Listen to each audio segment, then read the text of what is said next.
situé à Ergué-Gabéric, près de Quimper. Pour faire du pain, il n'y a rien de plus simple. En fait, il suffit d'eau, de sel, de levain et de farine.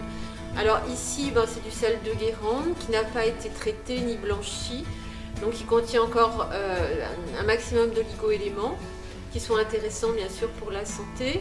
L'eau, elle vient de la source qui est située directement sous le bâtiment de la boulangerie.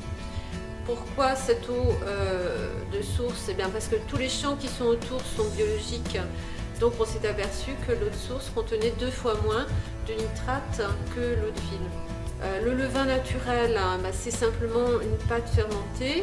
On n'ajoute aucun améliorant de panification, aucune levure boulangère. Ce sont les levures sauvages et naturelles de la farine qui sont utilisées pour la fermentation du pain. La farine, bien sûr, vient de la meunerie à côté. Là, il y a bien sûr une traçabilité qui est indiscutable puisqu'on fournit chaque année un tableau indiquant la provenance même des grains qui ont été utilisés pour fabriquer cette farine.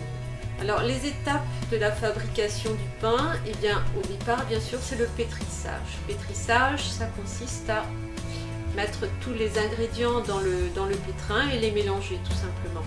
Par la suite, le boulanger va récupérer cette pâte qui a été pétrie et la diviser en pâtons pour en faire des pains différents. Donc il les façonne à la main. Ici, tout est façonné à la main. Donc la phase suivante, c'est la phase d'après. C'est une période pendant laquelle le pain se repose. En fait, ce sont les levures qui vont faire gonfler la pâte. Une fois que le pain est prêt, le boulanger décide, suivant l'évolution de la pâte, d'enfourner le pain. Alors, la cuisson ici se fait dans des fours chauffés au bois. Le bois provient d'un CAT voisin à Ergué-Gabéric. Donc c'est du bois qui n'est pas traité, bien sûr. C'est une énergie qui est renouvelable. Une fois que le pain est cuit, donc le boulanger défourne le pain et il y a une période pendant laquelle il va refroidir. Il y a des échanges qui se font avec l'air.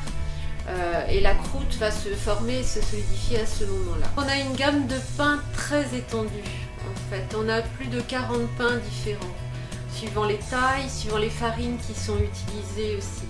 Alors la plupart des pains qu'on commercialise quand même sont des pains qu'on dit semi-complets.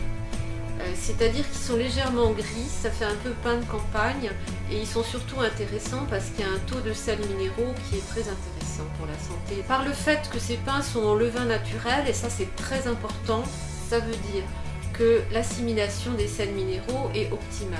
Des nouveaux pains, il y en a tout le temps. La dernière star, c'est quand même le Baraline. Il faut savoir que là, depuis peu, Barabio a rejoint l'association Bleu Blanc Cœur et propose un pain qui a été homologué par Bleu Blanc Cœur, donc et qui garantit un taux d'oméga 3. C'est un pain qui est conçu avec une proportion de farine de lin. Il est intéressant au niveau de la santé pour sa teneur en oméga 3, mais il est aussi intéressant au point de vue gustatif parce que c'est un pain qui est très doux, il a une mie très moelleuse, une croûte très fine et il est très très agréable.